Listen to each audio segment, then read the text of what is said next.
Welcome to Community Church Unitarian Universalist. I am your worship associate, Bill Rochelle, and it is a joy to be with you today. Community Church is a progressive, open-minded, and inclusive religious community. We welcome all who are on a spiritual search for truth and meaning.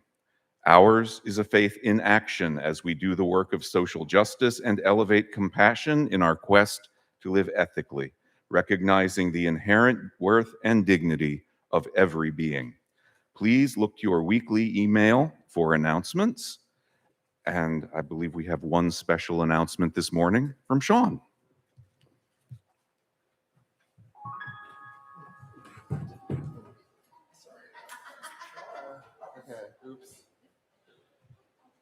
Hi, everybody. So next week is the kickoff date for our annual pledge drive. For those of you who don't know, the pledge drive is the primary vehicle we use for annual fundraising from friends and members of the congregation, and it runs for about 5 weeks. We always commemorate the kickoff with a catered lunch. So that will be next Sunday, right after this. And repeating what we've done last year, it's going to be a combination of a catered main course and then a potluck, everything else. So the main course that we're going to cater is chicken fingers, and then there will also be a vegan and gluten-free main course prepared by yours truly. Yes. Oh, yeah. Okay.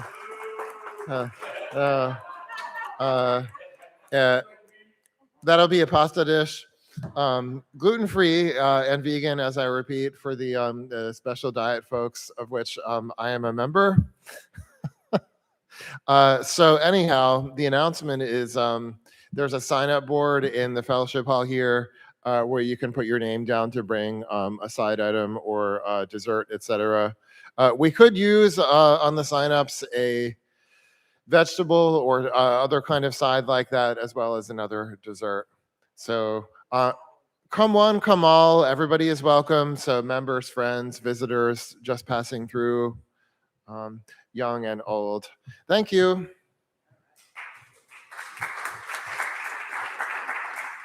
Thank you, Sean. We would like to welcome any new and returning visitors today. We hope you will stay after the service for refreshments and fellowship. In the spirit of fellowship, please turn to your neighbors, especially those you may not know, and say hello.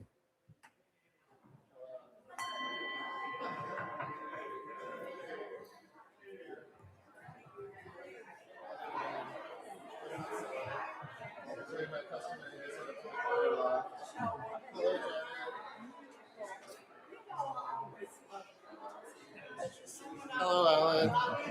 Good morning.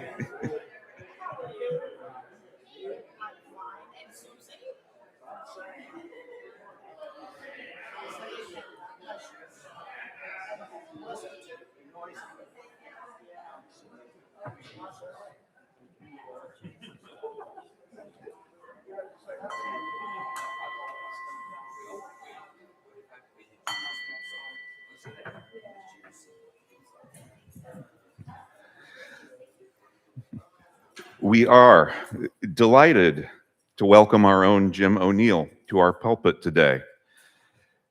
Jim is a member of Community Church for over 10 years and currently co-chair of our worship ministry. Jim has served the New Orleans community for 48 years as a licensed professional counselor. Jim is a poet, avid swimmer, tennis player, and nature lover. Jim is grieving the loss of his beloved wife, Vera.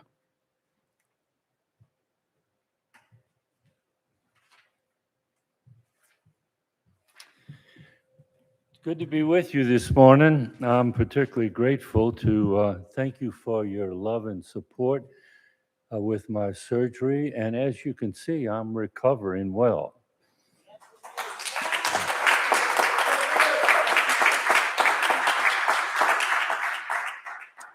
For our opening words, it's from your gray hymnal. If you'd like to read along, it's number 510. O Spirit of life and renewal, we have wintered enough, mourned enough, oppressed ourselves enough. Our souls are too long cold and burdened. Our dreams all but forgotten, our hopes unheard. We are waiting to rise from the dead. In this, the season of steady rebirth, we awaken to the power so abundant, so holy, that returns each year through earth and sky. We will find our hearts again and our good spirits. We will love and believe and give and wonder and feel again the eternal powers. The flow of life moves ever onward through one faithful spring and another, and now another. May we be forever grateful. Hallelujah. Amen.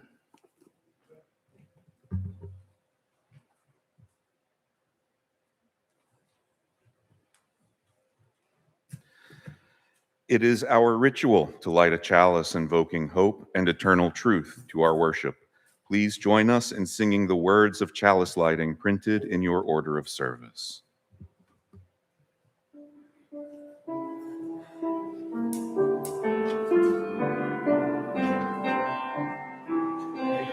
This flame to affirm the light of truth and knowledge and the warmth of love and community And the fire of hope and commitment. For our time, for all ages, we will hear from the wonderful poet, Dr. Seuss, who has delighted children of all ages for all generations. We're listening to Oh, the Places You'll Go.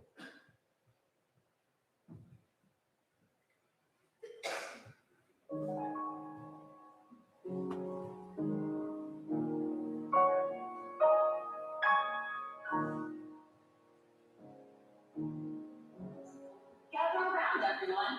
You too, silly goose. It's time to read Oh, the Places You'll Go by Dr. Seuss. Congratulations! Today is your day. You're off to great places. You're off and away.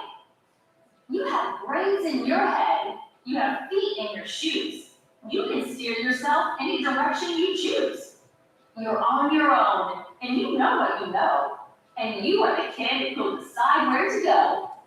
You look up and down streets, look them over with care. About some you will say, I don't choose to go there. With your head full of brains and your shoes full of feet, you're too smart to go down any not so good street. And you may not find any you'll want to go down. In that case, of course, you'll head straight out of town. It's opener there, in the wide open air.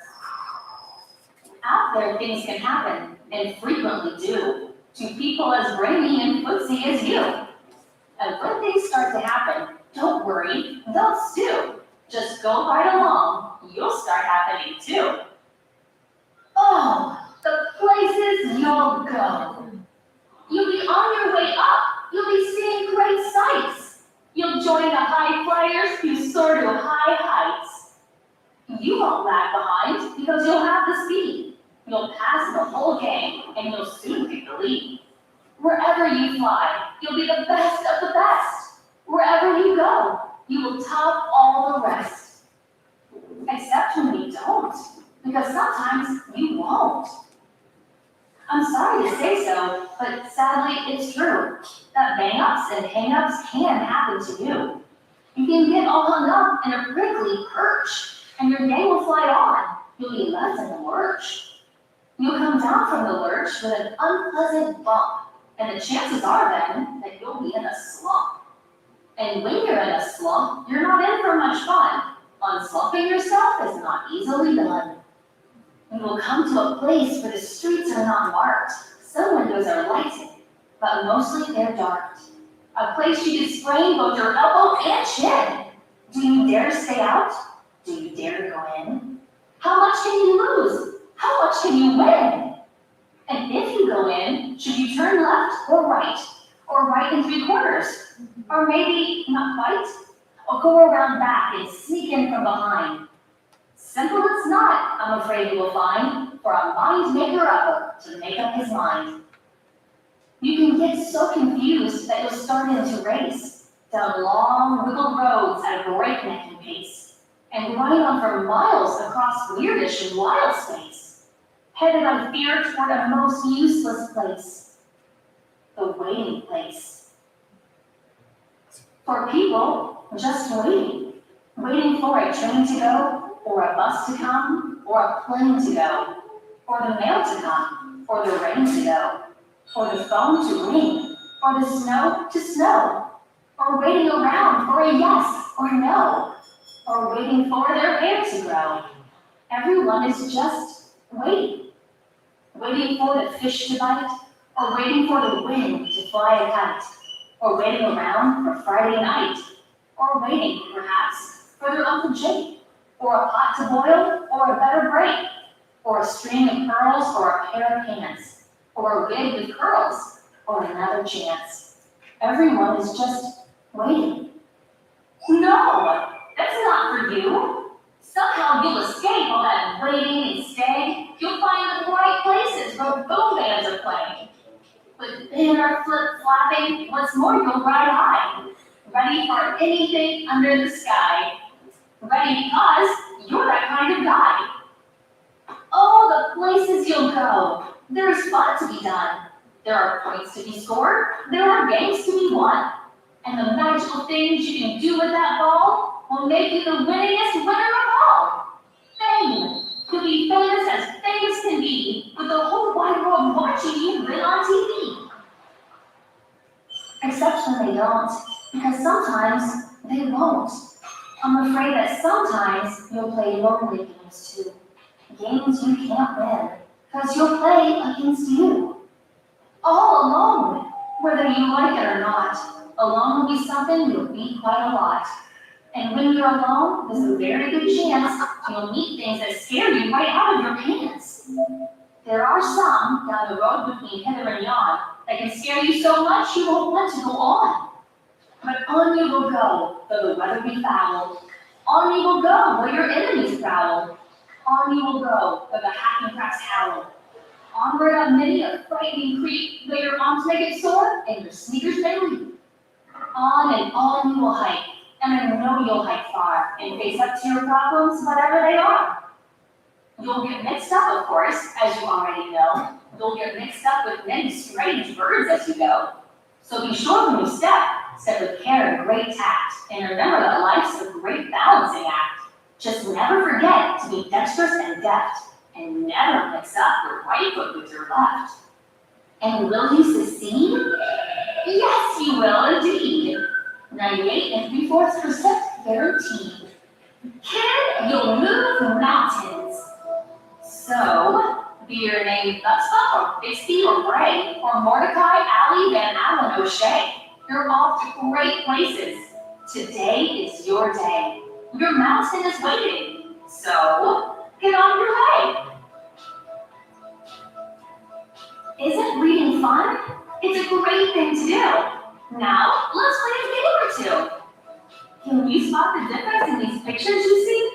Come on, look closely. I can find 3.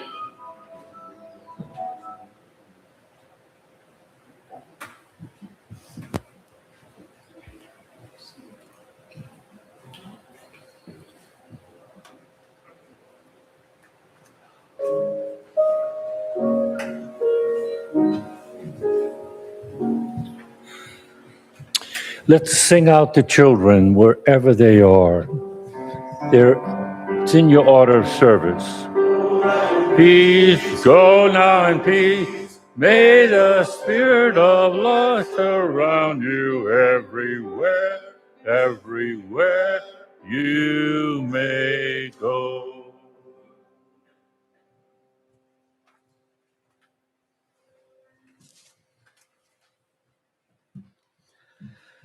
Our first reading today is from Padraig Otuma. A poem is a difficult thing to define. What is it? It's a little block of ink on a page, sometimes 5 lines long, sometimes 50. It's a house of memory. It's a clockwork thing you can carry in your pocket. Take it out, set it to go, and it goes. Tick tock, it says, sometimes rhyming with itself. Some poems are full of love and some of anger. Some poems remember things that shouldn't be forgotten. Other poems fantasize about the future, acting as a warning for today. Some sound like a song, others like a story. Most people remember a poem because it reminds them of something, a grief of their own, a moment of love in their life, a decision they had to make, a time of wonder and delight, a landscape they had forgotten, a pain they carried. Somehow, those little clockworks get into the heart and help it go, help it rhyme, help it in ways we can't define. And we also have a responsive reading today, which is number 466 from your gray hymnal, Religion.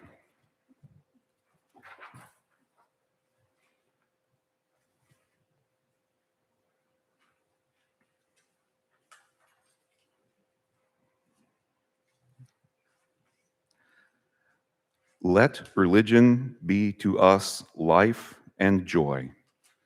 Let it be a voice of renewing challenge to the best we have, and may it be a call to generous action. Let religion be to us a dissatisfaction with things that are, which bids us serve more eagerly the true and the right. Let it be the sorrow that opens for us the way of sympathy, understanding, and service suffering humanity. Let religion be to us the wonder and lure of that which is only partly known and understood. An eye that glories in nature's majesty and beauty, and a heart that rejoices in deeds of kindness and courage. Let religion be to us security and serenity because of its truth and beauty, and because of the enduring worth and power of the loyalties which it engenders. Let it be to us hope and purpose, and the discovering of opportunities to express our best through daily tasks. Religion uniting us with all that is admirable in human beings everywhere.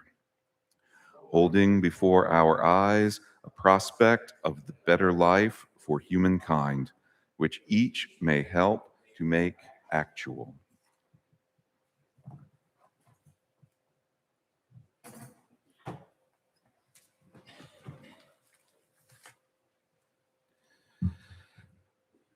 Now is our sacred time of joys and sorrows. If you are online, you may write your joys and sorrows in the comments section to be read aloud. In person, you may write them on one of the cards being passed out by our greeters.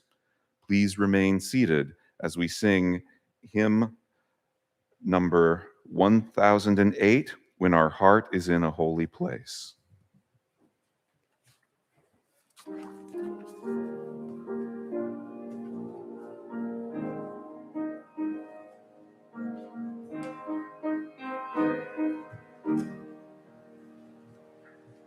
Heart is in a holy place. Our heart is in a holy place. We are blessed with love and amazing grace. Our heart is in a holy place.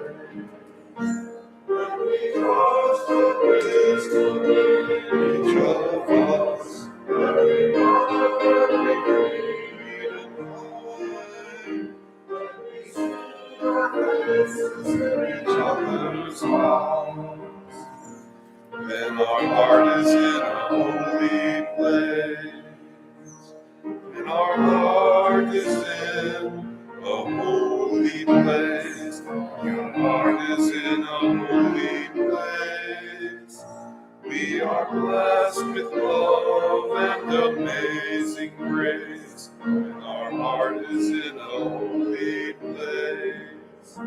When we tell our story from deep inside, and we listen with a loving mind, and we hear our voices in each other's words, our heart is in a holy place.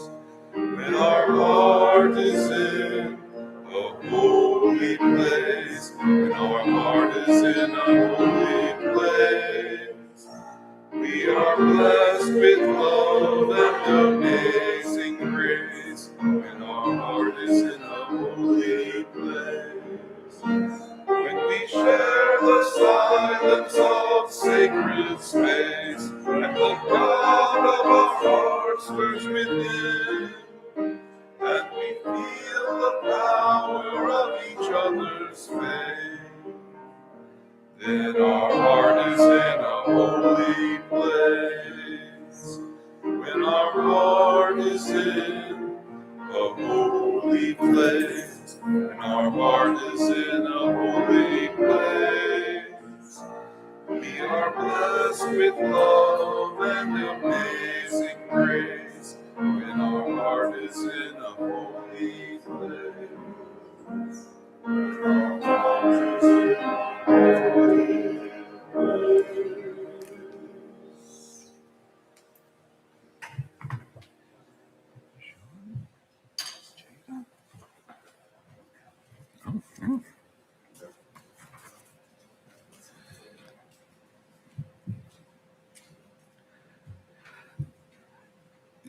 Jack and Leslie Montgomery celebrated their 44th wedding anniversary last Friday, the 21st, with dinner at Arno's. That's doing it right. A joy/sorrow from Alice. Both my kids are out of the house and at college now.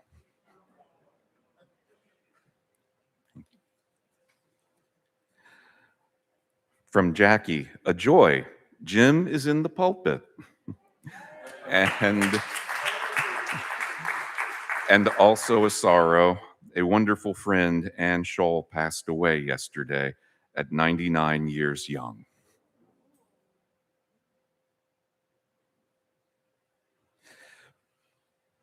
From Lorraine, a sorrow. My dad figure, Patrick Pearson, dropped his body on Tuesday. The joy, Lorraine took Eli and Freya for the day, and the kids are now best friends.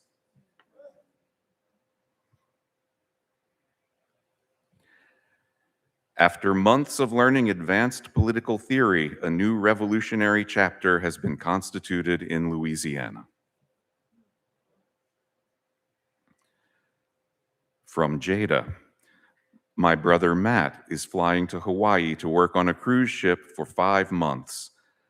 And also, my neighbor's dog, Creed, died recently.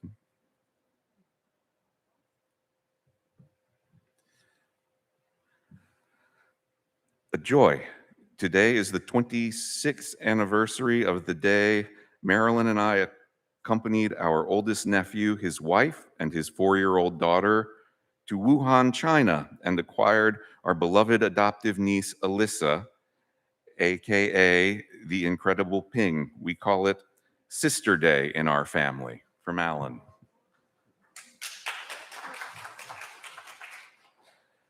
And from G, great to be in such an eclectic community. Now, let us light 2 more candles and pause for a moment of silence, recognizing the joys and sorrows of those in our community, spoken and unspoken.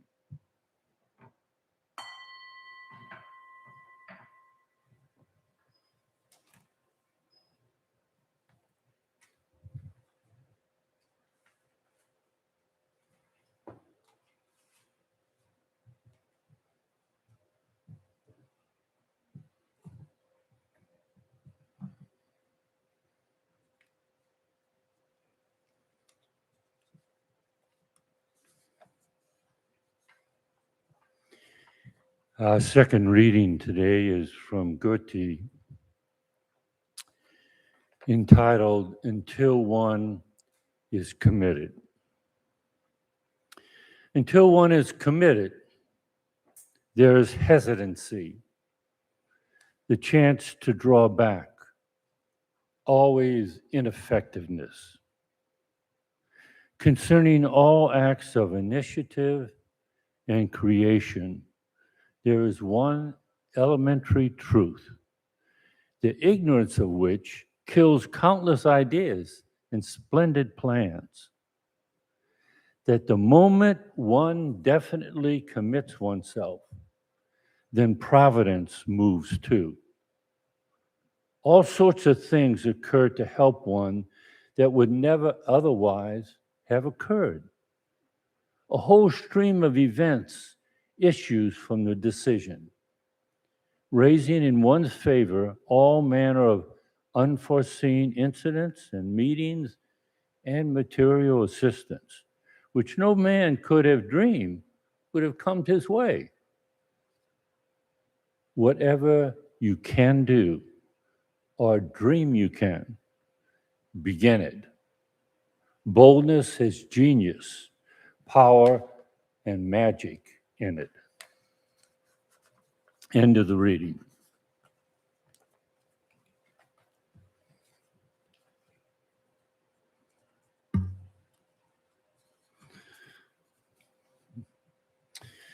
Yes, whatever you can do or dream you can, begin it. I want to share with you today the wondrous power of creativity, inspiration, and imagination in all of us. Creativity is from the noun creation and the verb to create, that marvelous power of imagination that brings something new to life.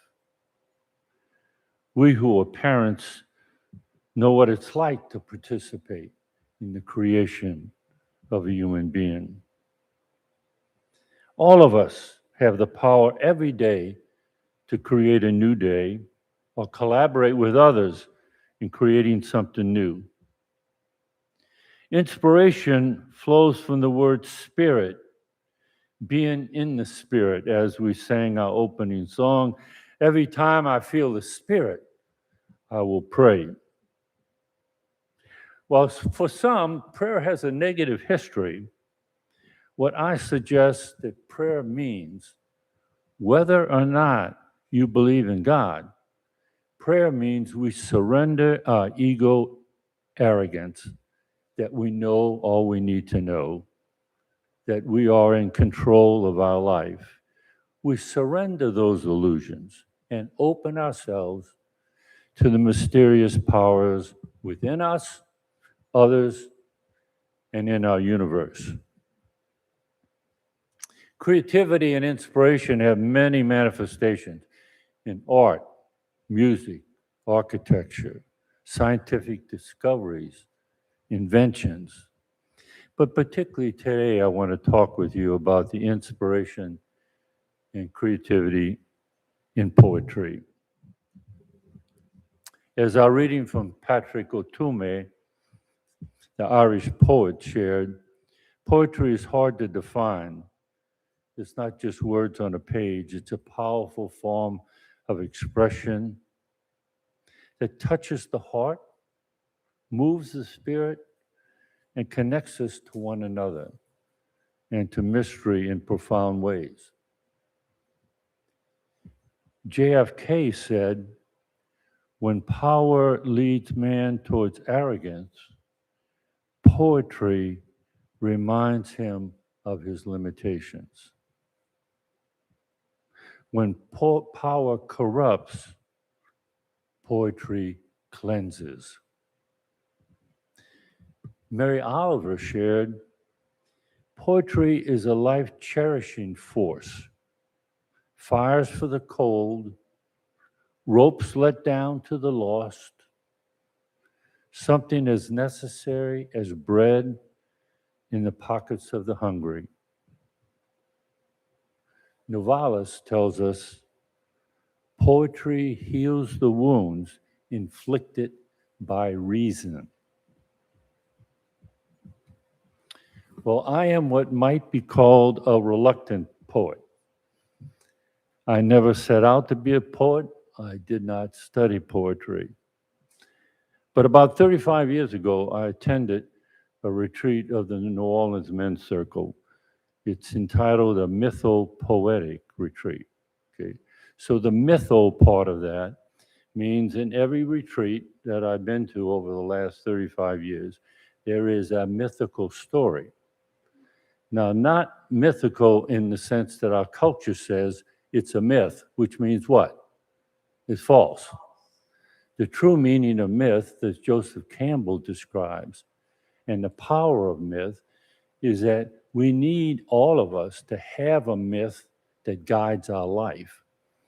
And Campbell said one of our dilemmas in our current culture is that most people, lots of people, don't have a myth guiding their lives.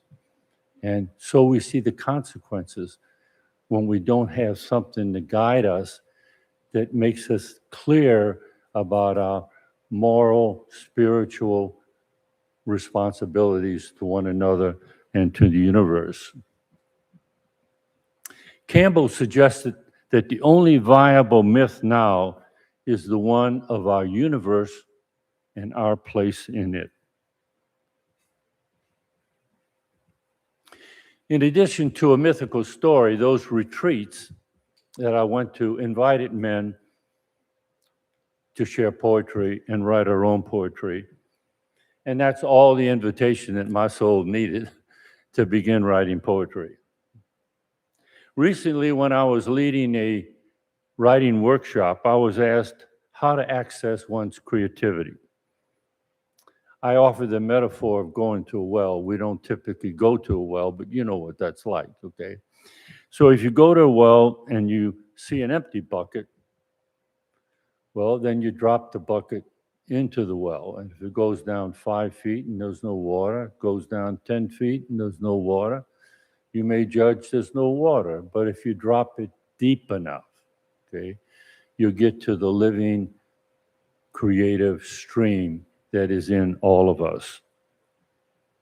Another metaphor is that of fire. You've probably heard the phrase that every one of us has a fire in the belly.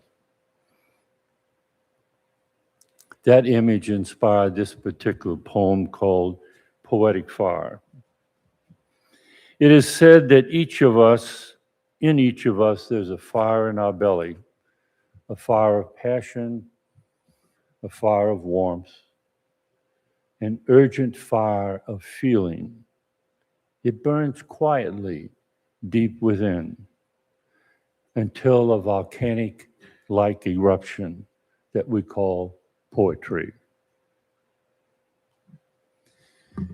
Some poems emerge like lava trickling down the side of a mountain, finding paths and arteries in its descent.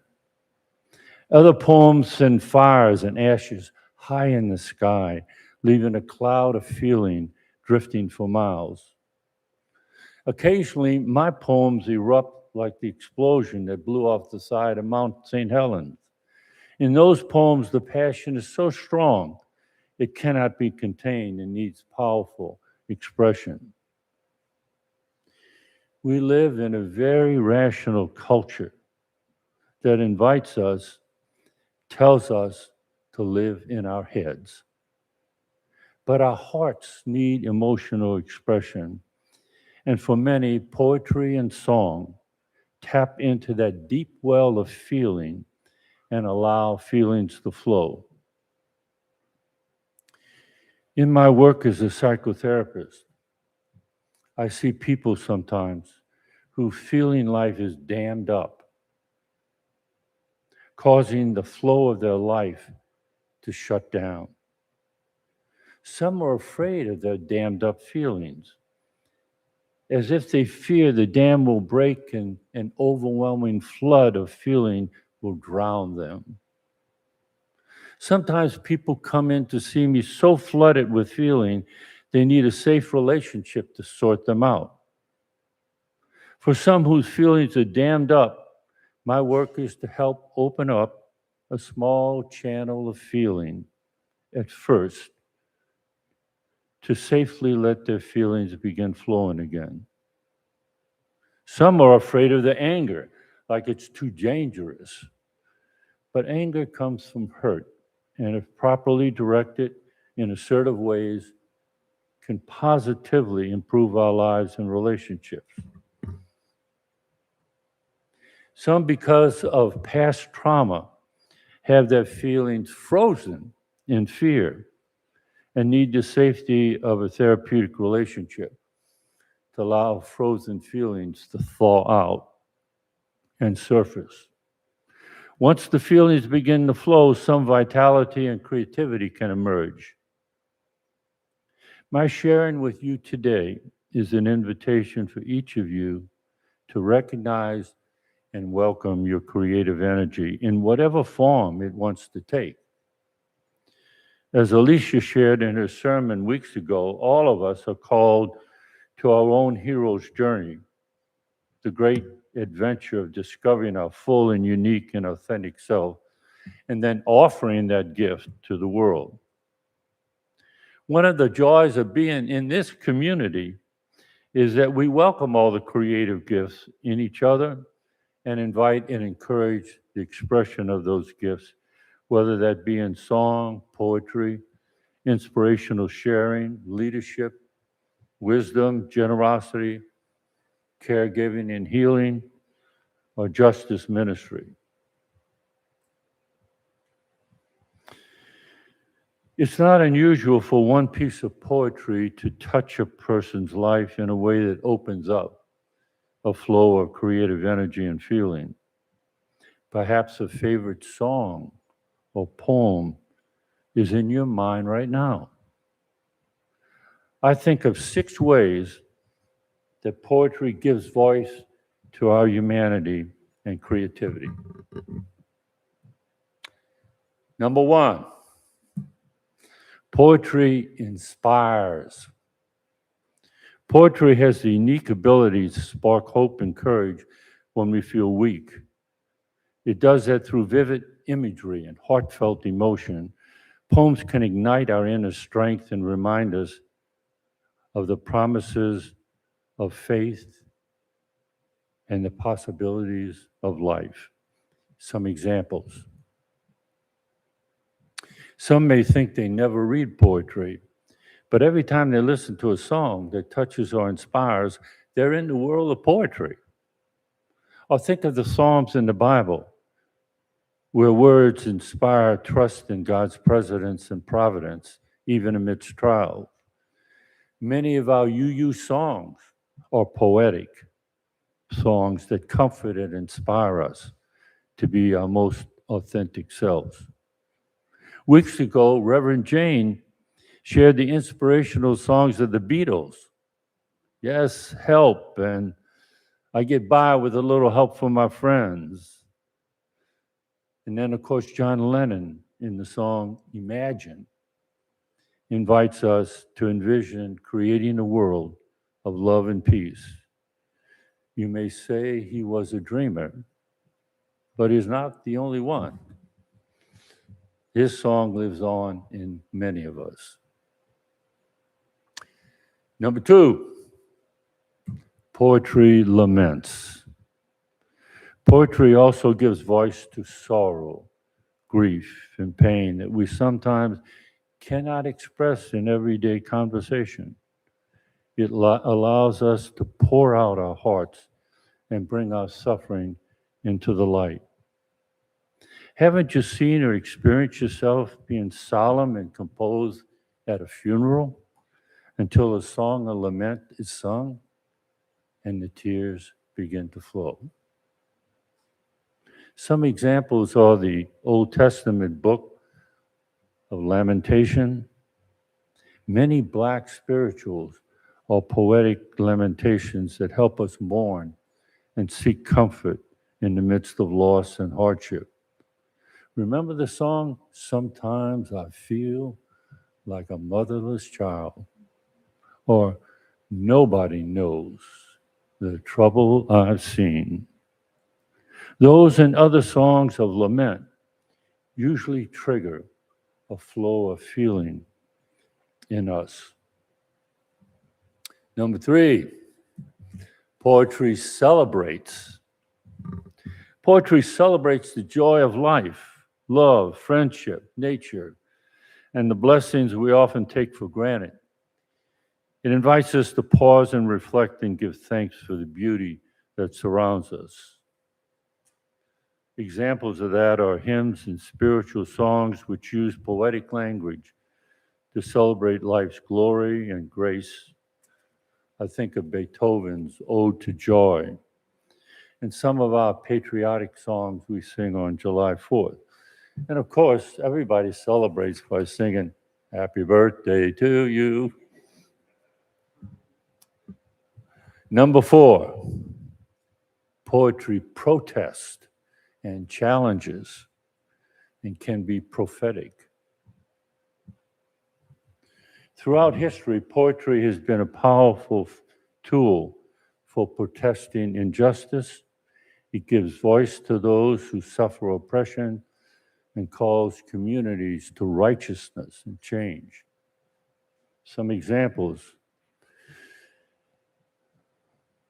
Think of the prophetic poems in Scripture and the voices of poets like Langston Hughes.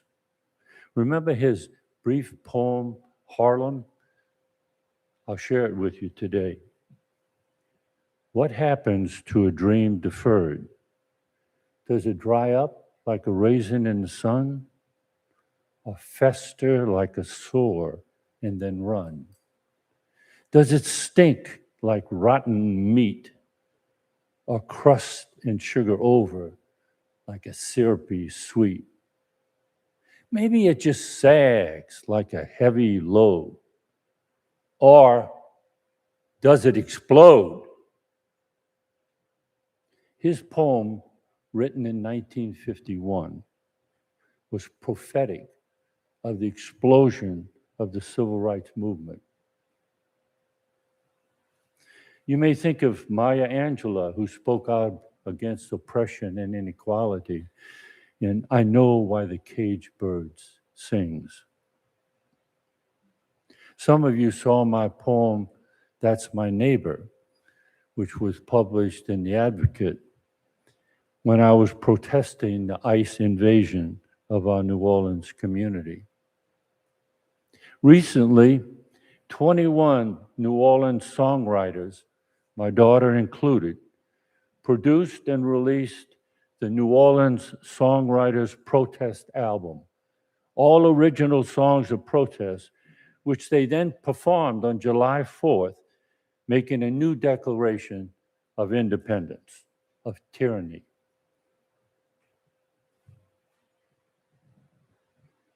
Number 5, poetry can be fun and playful.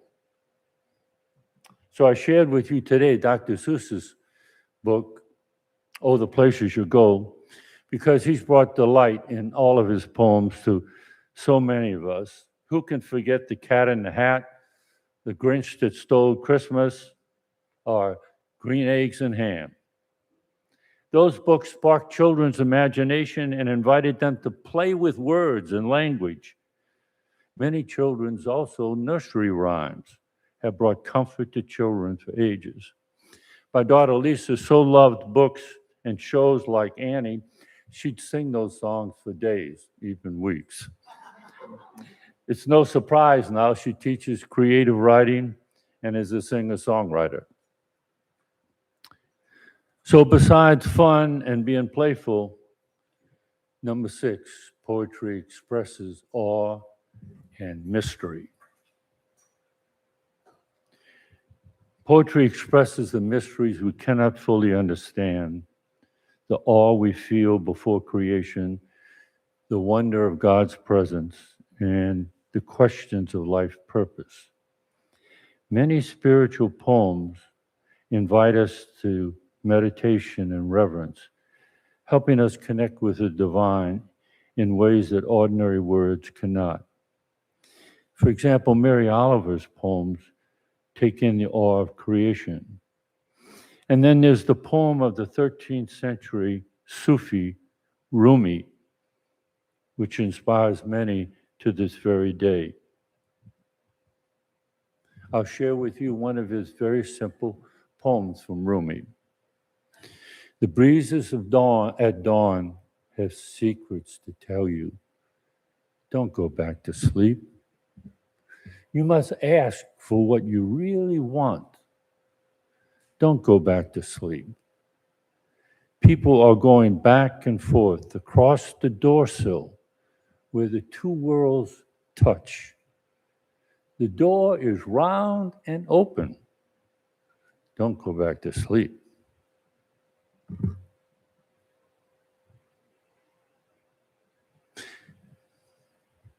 Now, some will say they've never been inspired or it just doesn't happen for me. And I believe that's true for some, because to welcome, receive, take in, breathe in inspiration requires openness and a surrender of the ego. And some people's need to be in control is so strong that they're not open to inspiration. So their lives are limited to the little world they can control. Sadly, the vast creative energies that lie waiting in their psyche never have permission to surface and find expression. Others say they're just not creative. What I think that means is they don't know how to access the creativity. Or when it emerged in childhood, it was rejected or shamed. Think of addiction and how desperately addicts hang on to the things that bring them momentary relief: drugs, alcohol, gambling, whatever. The first step of their recovery is admitting their ego is powerless to overcome addiction, and then ask for help from their higher power, whatever that is. Only when they admit that all else has failed and they're helpless to overcome addiction, then they invite in whatever power is in the universe or within themselves, and that inspiration and imagination can surface and bring healing. So I'm suggesting that each of us is so much more powerful and creative than we can ever imagine. But we live in a rationalistic world that only believes what is material and can be touched, quantified, and controlled, leaving no room for creative inspiration. That's why so many artists and poets suffer, because they have internal and external critics that shut down the creative impulses and inspiration. But here in Community Church, we have committed to what?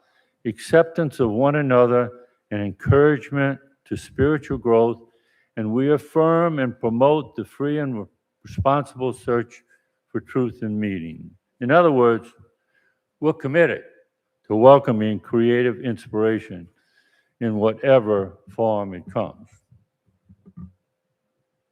But I do need to say, it's really not that easy, because most of us have internal and external voices that either block or critique or ridicule our creative impulses. Those voices, those inner voices, are usually young, immature voices that are trying to protect us from being embarrassed or humiliated. If you recognize those voices, reassure that part of you that it's okay. You can risk now expressing yourself, being who you truly are. Some will think that they can live a satisfied life without creativity. I'm afraid they're mistaken. When many artists, musicians, or poets are asked why they do what they do, they answer they have to give their creative expression or be miserable. Now, I gotta confess, that's true for me. If I ignore my creative inspirations, my anima or my soul afflicts me with a mood or depression or lethargy. until I do what my soul is needing for me to do. And suddenly, when I do, my mood lifts and I'm content and satisfied. Our culture is so full of distractions, endless media stimuli, but there's never enough to satisfy our souls. I believe we human beings are meant to be creative, and we will not be content until we find some creative expression of who we are. So I submit that our first principle, I want to modify it slightly. You remember it is, we covenant to affirm and promote the inherent worth and dignity of every person. So could we amend that to affirm and promote the inherent worth, dignity, and creativity of every person? Maybe you'll join me in that. Okay, so some of you know that I just finished writing a book entitled Poetic Fire, Memories, Poems, and Reflections of a Psychotherapist. I'm donating a copy of it to Community Church. I'll put it on that table in the foyer. And I'll invite anyone who wants to take it home for a week, pick out a poem or two, a reflection, and then bring it back so someone else can take a look at it. If, in fact, you want a digital copy, just email me or text me, and I'll email it to you. I'll say a word about it. It doesn't read sequentially, okay? And each poem is introduced with some memory, context, or occasion of its emergence, and is followed with a reflection that the poem inspired. Some of the reflections are brief, some are more extensive. You would even find some of my sermons incorporated as reflections. Perhaps the book will stir up the fire of creativity and inspiration in you and will allow some creative expression. So poetry is a gift that nourishes our soul, bridges the gap between the seen and the unseen, the spoken and the unspoken. I encourage each of us to open our hearts to poetry, to listen, to read, to feel, and to share it in our lives. Why not read a poem every day, as I do as part of my morning meditation? Through poetry, we find a deeper connection to ourselves and to each other and to the great mysteries of life. I hope you will continue to welcome creativity and inspiration into your life. It will greatly enliven and enrich your life and our community. Can I have an amen to that? Amen.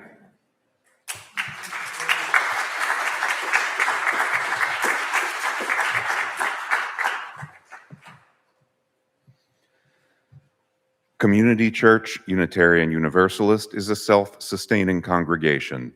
Members' and friends' generosity help us do the sacred work of bringing justice, spirituality, and compassion to our community and beyond. You can give online, by text, or in person this morning. See the information on the back of your order of service for giving by text. And the song for the offertory is 1028 in the teal hymnal, The Fire of Commitment.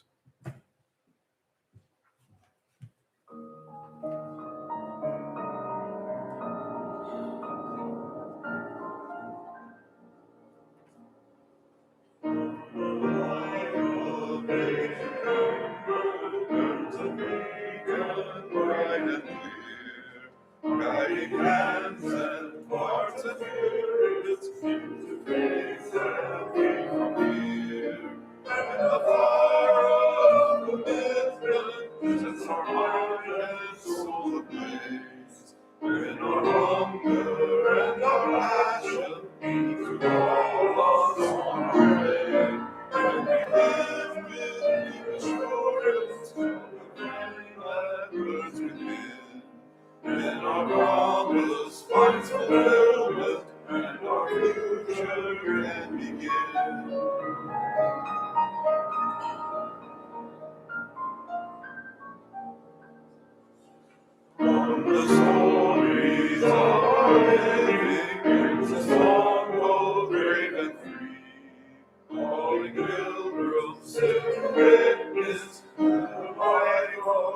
liberty. And the fire of commitment sets our mind and soul ablaze. When our hunger and our passion need to call us on our way, and we live in deep assurance of the flame that burns within. And our promise finds fulfillment, and our future can begin.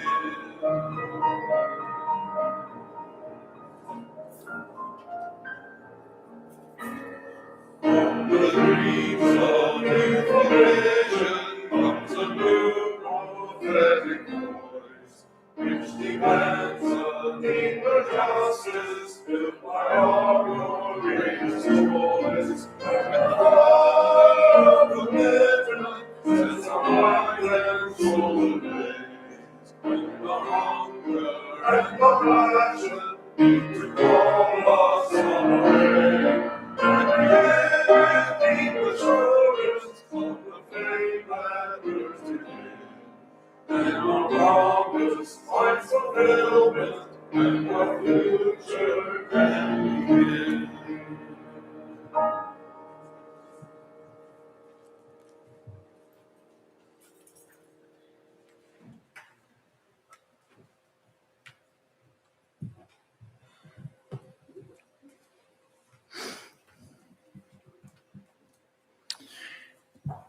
Our benediction today is from the Sufi poet Rumi.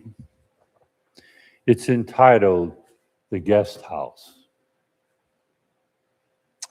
This being human is a guest house. Every morning, a new arrival, a joy, a depression, a meanness, some momentary awareness comes as an unexpected visitor. Welcome and entertain them all. Even if they're a crowd of sorrows who violently sweep your house empty of its furniture, still treat each guest honorably.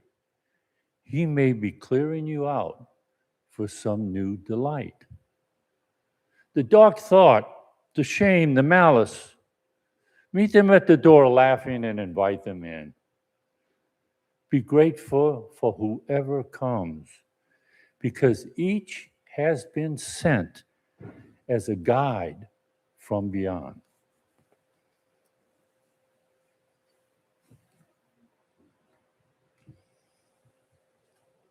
Would you join in our closing hymn, 1024 in the teal hymnal, When the Spirit Says Do, number 1024. So this one, the verses go, do, sing, dance, do. So the Spirit says do, and the Spirit says sing, and the Spirit says dance. Okay.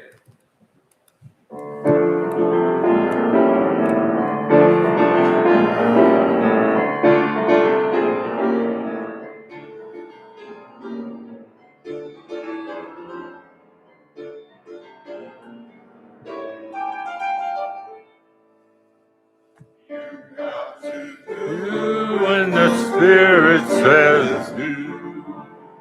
You've got to do when the Spirit says do. When the Spirit says do, you've got to do. Oh Lord, you've got to do when the Spirit says do. Spirit says do. Spirit says do. Spirit says do. Spirit says do. Spirit says do. Spirit says do. You've got to sing when the Spirit says sing. You've got to sing when the Spirit says sing. When the Spirit says sing, you've got to sing, oh Lord. You've got to sing when the Spirit says sing. Spirit says sing. Spirit says sing. Spirit says sing.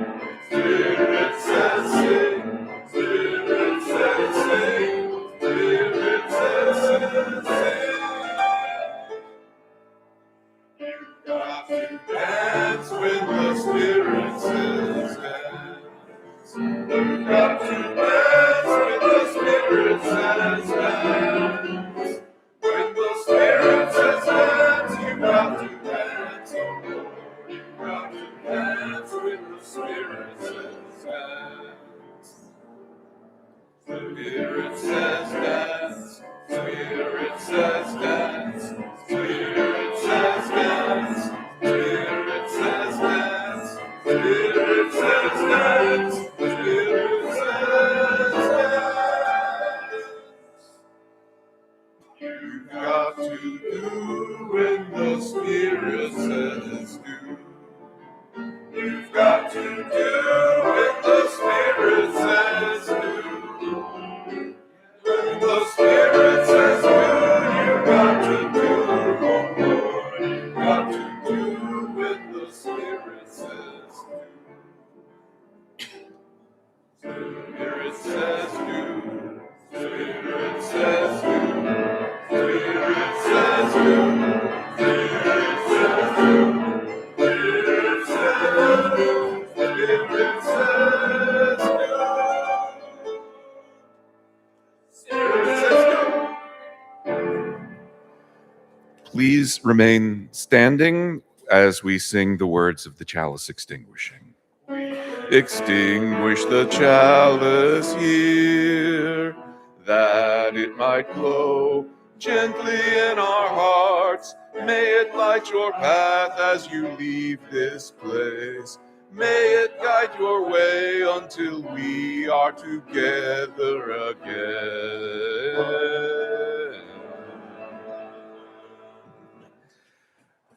Please join us for refreshments and fellowship in the fellowship hall.